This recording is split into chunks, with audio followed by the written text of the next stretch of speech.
Hello दोस्तों, नमस्कार। मेरे YouTube चैनल में आप लोगों का स्वागत है। हम लोग पढ़ रहे हैं अंतरराष्ट्रीय संगठन। अंतरराष्ट्रीय संगठन में हमारा एक चैप्टर समाप्त हो चुका है।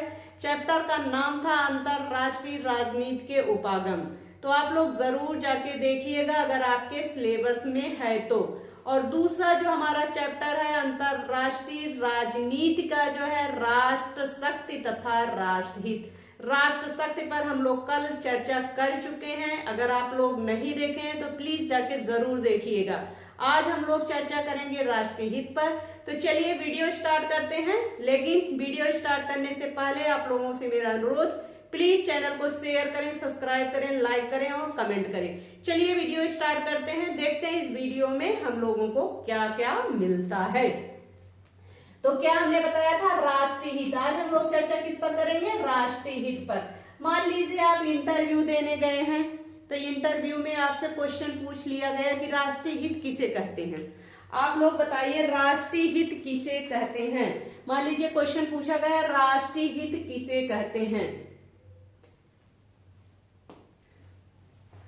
किसे कहेंगे? सभी देश अपने कार्यों का संचालन जिस नीति या सिद्धांत से करते हैं उसे क्या कहा जाता है? राष्ट्रीय हित कहा जाता है। क्या कहा जाता है? राष्ट्रीय हित कहा जाता है। क्या कहते हैं? राष्ट्रीय हित कहा जाता है। सभी देश अपने कार्यों का संचालन जो है जिस नीति और सिद्धांत के आधार पर करते हैं उसे क्या कहा जाता है? राष्ट्रीय हित कहा जाता है। क्या कहा जाता है? राष्ट्रीय हित कहा जाता है। तो चलिए राष्ट्रीय हित आप लोग समझ गए होंगे किसे कहते हैं। अंतरराष्ट्रीय राजनीति में भाग लेने वाले सभी देश। ध्यान से सुनिएगा, ध्यान से समझिएगा, क्योंकि क्वेश्चन यहीं से पूछे जाते हैं। अंतरराष्ट्रीय राजनीति में भाग लेने वाले सभी देश अपने कार्यों का संचालन जिस नीति और सिद्धांत के आधार पर करते हैं उसे राष्ट्रीय हित कहा जाता है। उसे क्या कहा जाता है? राष्ट्रीय हित कहा जाता है। राष्ट्रीय हित किसे कहते हैं? अंतरराष्ट्रीय राजनीति में भाग लेने वाले सभी देश अपने कार्यों का संचालन जिस नीति और सिद्धांत के आधार पर करते हैं उसे क्या कहा जाता है? उसे राष्ट्रीय हित कहा जाता है। आप लोग समझ गए होंगे। चलिए दूसरा पॉइंट देखते हैं। सभी देश अपने कार्यों का संचालन जिस नीति और सिद्धांत के आधार पर करते हैं उसे राष्ट्रीय हित कहा जाता है। आप लोग समझ गए होंगे। आगे बढ़ते हैं, दूसरा पॉइंट देखते हैं। किसी भी राष्ट्र की विदेश नीति की सफलता, किसी भी राष्ट्र की विदेश नीति की सफलता या असफलता राष्ट्रीय हित की प्राप्ति पर निर्भर करती है। क्या है? दूसरा पॉइंट क्या है? किसी भी राष्ट्र की विदेश नीति की सफलता, किसी भी, मान लीजिए भारत देश है, भारत देश क्या है? किसी भी राष्ट्र की विदेश नीति की सफलता या असफलता जो है राष्ट्रीय हित की प्राप्ति पर निर्भर करती है। विदेश नीति हमारी कब सफल मानी जाएगी? विदेश नीति हमारी तब सफल मानी जाएगी जब उस देश राष्ट्रीय हित अधिक से अधिक हो। अगर किसी देश का जो है राष्ट्रीय हित जो है गिर रहा है, अधिक नहीं हो रहा है, तो उसकी विदेश नीति जो है सफल नहीं मानी जाती है। जैसे हमारा भारत देश है, हमारे देश के प्रधानमंत्री नरेंद्र मोदी जी हैं। मान लीजिए उनकी विदेश नीति कैसी अच्छी मानी जाएगी? जब हमारे देश का जो है हित जो है अधिक से अधिक होगा, तब हम क्या कहते हैं? हम कहते हैं कि हमारे प्रधानमंत्री जी हैं, उनके जो है कैबिनेट की या उनकी विदेश नीति क्या है? बहुत अच्छी है, क्योंकि हमारे देश का अधिक से अधिक राष्ट्रीय हित हो रहा है। आप लोग समझ गए होंगे। आगे बढ़ते हैं। राष्ट्रीय हित अंतरराष्ट्रीय राजनीति की एक आधारभूत अवधारणा एवं विदेश नीति का एक प्रमुख आधार है। क्या है? राष्ट्रीय हित। राष्ट्रीय हित अंतरराष्ट्रीय राजनीति की एक आधारभूत अवधारणा एवं विदेश नीति का एक प्रमुख आधार है। अगर किसी राष्ट्र को यह ना मिल सके कि हमारी विदेश नीति अच्छी होनी चाहिए। हमारी विदेश नीति क्यों अच्छी होनी चाहिए? हमारी विदेश नीति जो है इसलिए अच्छी होनी चाहिए जिससे हमारे राष्ट्र का क्या हो? अधिक से अधिक हित हो। क्या है? विदेश नीति का आधार क्या है? राष्ट्रीय हित है। अगर राष्ट्रीय हित हम हटा दें, मतलब राष्ट्रीय हित हटा दें, हमें किसी राष्ट्र से कोई लेना देना नहीं है। मतलब हम क्या करेंगे? अगर हमारा किसी राष्ट्र से कोई लेना देना नहीं होगा तो क्या होगा? हमारा राष्ट्र जो है आगे नहीं बढ़ पाएगा। इसलिए जो है किसी भी माध्यम से कैसे भी विदेश नीति का जो आधार है वह क्या है? राष्ट्रीय हित है। क्या है? विदेश नीति का आधार या आधारभूत तत्व क्या है? राष्ट्रीय हित है। आप लोग समझ गए होंगे। आगे बढ़ते हैं। भारतीय समुद्र में गर्सिया, ध्यान से समझिएगा, भारतीय समुद्र में गर्सिया के स्थान पर अपने मजबूत परमाणु अड्डे को अमेरिकी सरकार अमेरिका के राष्ट्रीय हित का नाम देती है। किसका नाम हित देती है? अमेरिका के राष्ट्रीय हित का नाम देती है। भारतीय समुद्र में गर्सिया के स्थान पर अपने मजबूत परमाणु अड्डे को अमेरिकी सरकार जो है अमेरिका के राष्ट्रीय हित का नाम देती है कि मेरा हित जो है इससे जुड़ा हुआ है। राष्ट्रीय हित का नाम कौन देता है? अमेरिका देती है। किसको? भारत के समुद्र में जो है, भारतीय समुद्र में गर्सिया के स्थान पर, भारतीय समुद्र में गर्सिया के स्थान पर अपने मजबूत परमाणु अड्डे को अमेरिकी सरकार जो है अमेरिका के राष्ट्रीय हित का नाम देती है। आप लोग समझ गए होंगे। आगे बढ़ते हैं।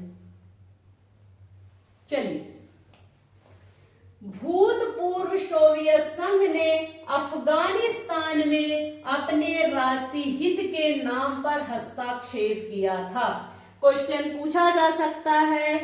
क्वेश्चन कैसे पूछा जाएगा? क्वेश्चन पूछा जाएगा, भूतपूर्व सोवियत संघ ने अफगानिस्तान में अपने राष्ट्रीय हित के नाम पर हस्तक्षेप किया था।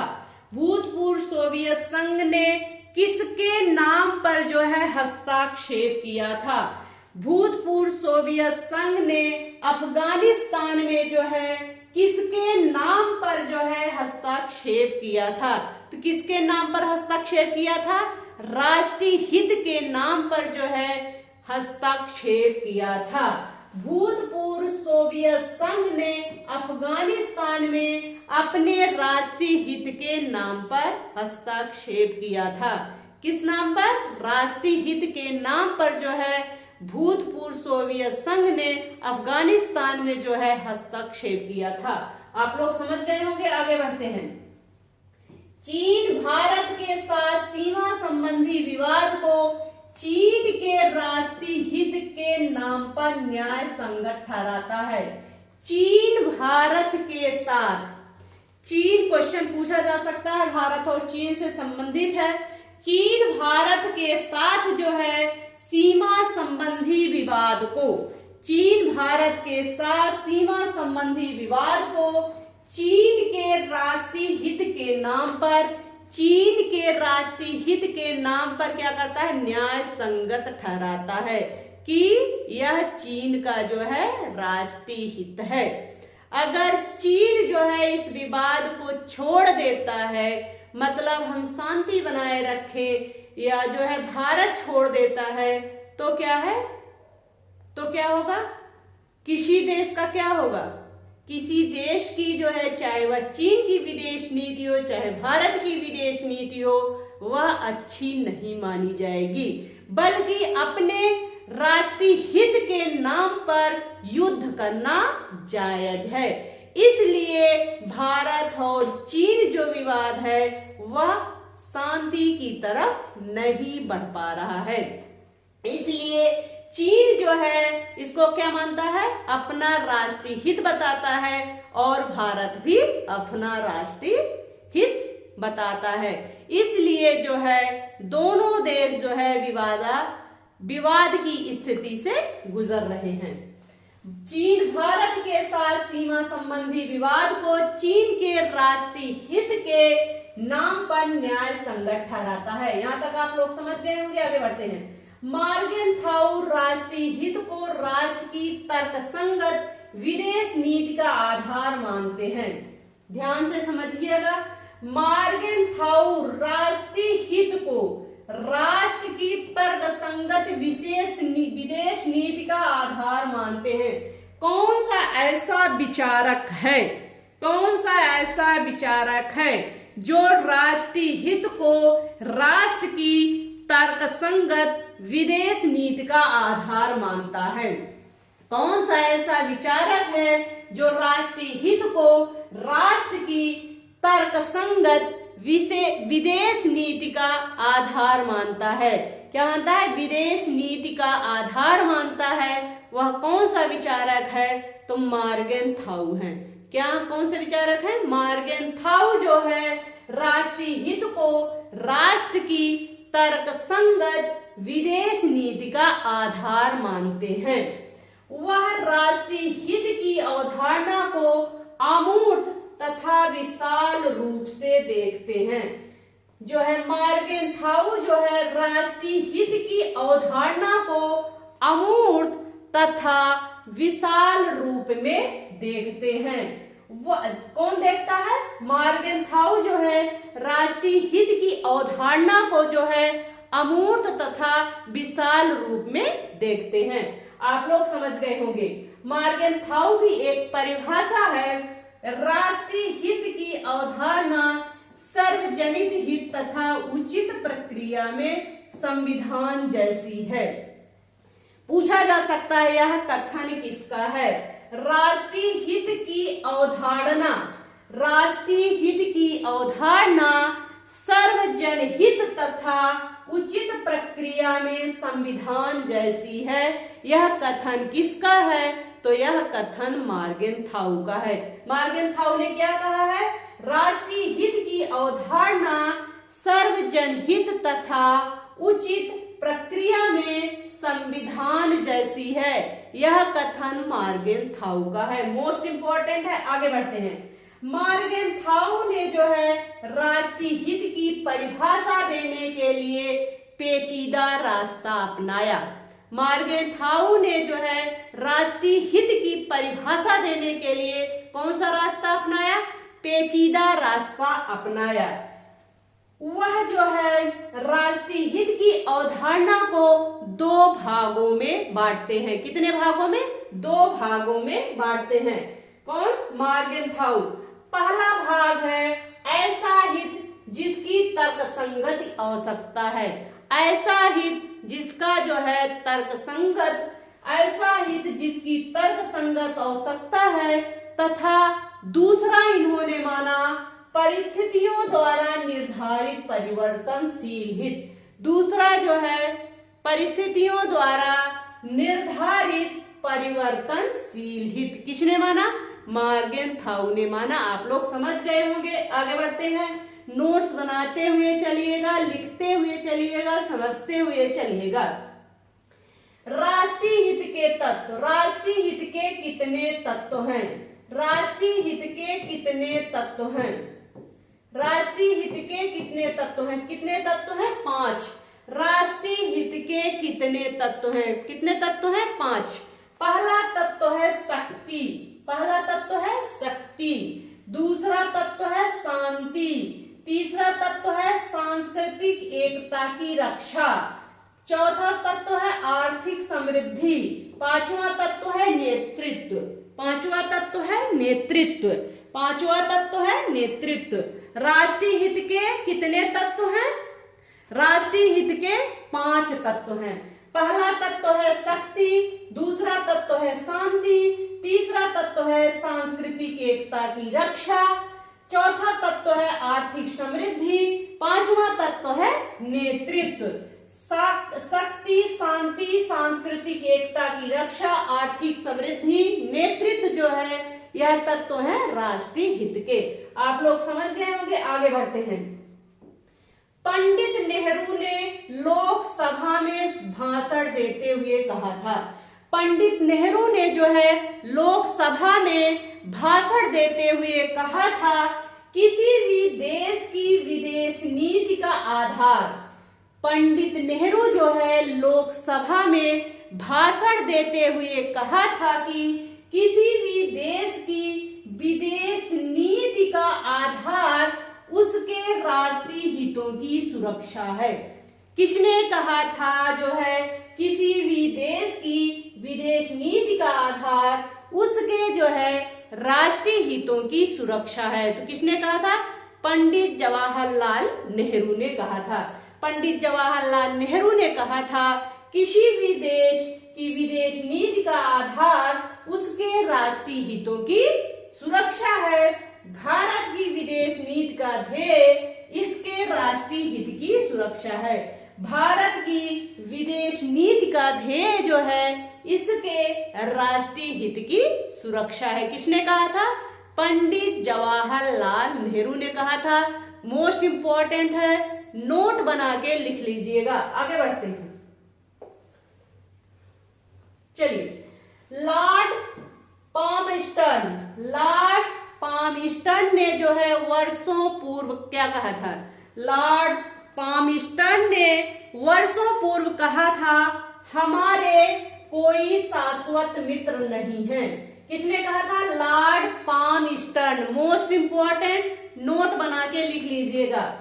हमारे कोई शाश्वत मित्र नहीं है। हमारे कोई शाश्वत मित्र नहीं है और न ही हमारे सदा बने रहने वाले शत्रु, केवल हमारे हित ही शाश्वत हैं और उन हितों का अनुसरण संवर्धन हमारा कर्तव्य है। किसने कहा था? पामस्टर्न ने कहा था कई वर्षों पूर्व। हमारे कोई शाश्वत मित्र नहीं है और न ही हमारे सदा बने रहने वाले शत्रु, केवल हमारे हित ही शाश्वत है और उन हितों का अनुसरण संवर्धन हमारा कर्तव्य है। किसने कहा था? पामस्टर्न ने कहा था। किसने? पामस्टर्न ने कहा था। लॉर्ड पामस्टर्न ने कहा था हमारे कोई शाश्वत मित्र नहीं है और न ही हमारे सदा बने रहने वाले शत्रु, केवल हमारे हित ही शाश्वत हैं। केवल हमारे हित ही शाश्वत हैं और उन हितों का अनुसरण संवर्धन हमारा कर्तव्य है। किसने कहा था? लॉर्ड पामस्टर्न। नोट बना के लिख लीजिएगा, मोस्ट इंपॉर्टेंट है। आगे बढ़ते हैं। एक ऐसा विचारक है professor Reynolds. Most important, professor Reynolds ने जो है राष्ट्रीय हित दृष्टिकोण के कट्टर आलोचक माने जाते हैं। कौन कट्टर आलोचक है राष्ट्रीय हित का? कौन है? Professor Reynolds. कौन है? प्रोफेसर रेनोल्ड्स जो है राष्ट्रीय हित दृष्टिकोण के जो है कट्टर आलोचक माने जाते हैं। उन्होंने कहा था किसी देश की विदेश नीति का उस दशा में एकमात्र राष्ट्रीय हित पर आधारित होना संभव है जब विभिन्न देशों के हित एक जैसे हों किंतु ये एक जैसे नहीं हैं। किसका कथन है यार?